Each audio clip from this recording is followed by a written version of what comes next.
শান্তি পাবে, আর আমাদের রূহের মধ্যে যে ময়লা এগুলো কেটে যাবে।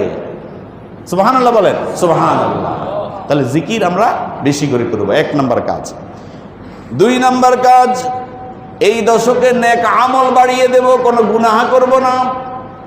যেহেতু আল্লাহ রাব্বুল আলামিন কোরআনুল কারীমের মধ্যে এই দশকের ব্যাপারে সূরা নাজিল করেছেন, ওয়াল ফাজরি ওয়া লায়ালিন আশর ওয়াশ শাফঈ ওয়াল ওয়াতর।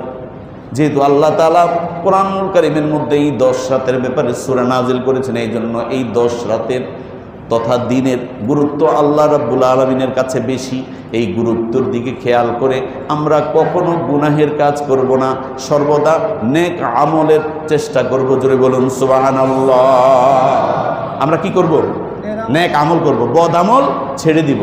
এখন বলবেন, হুজুর ঘরের যে অবস্থা, শুধু বদ আমল, টেলিভিশন খুললেই শুধু ওই যে সিরিয়াল, এটা সেটা, দেশীয় বিদেশি,